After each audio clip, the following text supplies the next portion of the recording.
Guys, so this morning after I lit the fire and found those mice, I decided to reorganize this room because now that I got a bunch of hardwood, I need a lot of it to dry. So this used to be spruce all over here, so I took all that split spruce and I put it over right here because spruce is good for getting a fire going, so it'll be good for making splits and stuff. So that's continuing to dry out. This stuff has been drying all summer, and then I have this line right here is all hardwood, and that's drying right now. And then this back here is all bigger spruce that's split. So that's good for like burning overnight. If you want the fire to go all night, you chuck one of those big hunks in, and that's it. She's good for the night, right? You don't have to think about it anymore. And over here is all our fresh cut birch that we want to dry out more, so that'll dry over the next month or a couple of weeks. And we've got some birch rounds in here, which all that'll dry out. A lot of it's dry already. It's been raining past day. I think it's been a day and a half. It's been like sprinkling rain, and this is all bigger round spruce logs, so you can see those are drying out good in here, and they're splitting. That's really good. Look how nice those are drying. So yeah, and I've got a couple of hardwood logs in here. Those are I believe those are maple, those ones. So those will burn really nice too and really hot. So those are for like long-term burns, like overnight, stuff like that, right? Throughout the day in the wintertime, the stove is never going to really turn off throughout the whole winter, only when I clean it. So it'll just be like hucking in a birch hardwood every now and again just to keep fire going, right, and keep heat. So, well, yeah, that's where we're sitting right now. Looks pretty good in here now.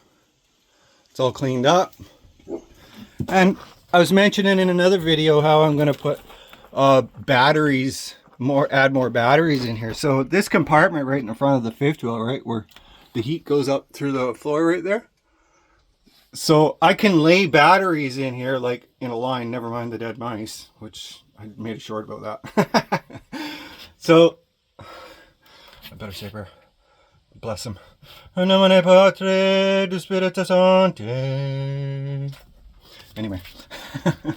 So yeah, this is where the inverter goes over there. So once we get the inverter, it'll screw onto the wall right there, and it plugs into that plug right there.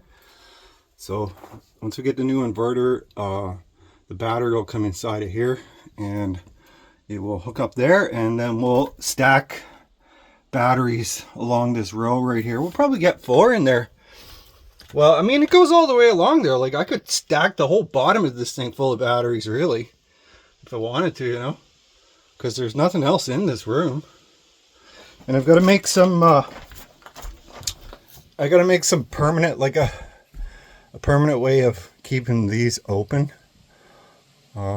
I need to figure out what I'm going to do with that.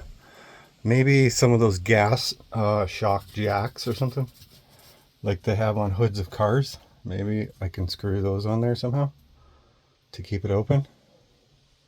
But yeah, there's 2 of those and I want to keep them. These, well, I could just get new clips. These clips broke off. They're plastic crap. They're really old, right? So I think if I can get metal ones of those, then that'd be fine. They'd just hold the doors up there with that, and I don't have to worry about it. So that's probably the cheapest and most efficient way of doing that. Yeah, is to replace those with metal, not plastic. So yeah, that's something we'll get done. Those are probably not that expensive. I could probably pick them up at a local RV store. That should work, no problem. Yeah, it's looking good in here. It's nice and warm in here now. Like, I fired the wood stove up probably, I don't know, a couple hours ago. Not even a couple hours ago. I don't know what it was. Maybe an hour ago. And she's burning nice in there now. There's so much heat coming out of that. It's crazy. It's awesome. So I just leave the door open whenever I open the wood stove, so the smoke just goes right out the door. You can see it's pulling right out. It doesn't go in the camera at all. It just pulls right out.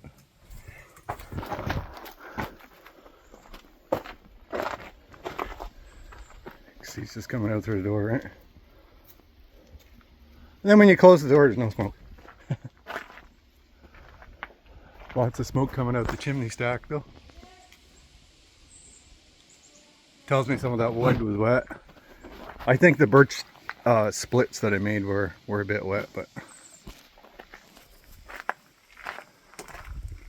I don't think I showed you my hardwood pile after I cut all that. Mind you, I've taken a whole bunch of it off and put it inside of that room, so it's down a little bit, which I think today or tomorrow I'm going to go out and get another load. And I want to get this back row filled up here, and this back row, once they're up to equal heights, that should be a full 3 cords of wood. So combined with what we have in the room, that should be enough to get us through winter there. Plus I need to insulate that room, which will help hold in heat, and all the little drafty spots around the front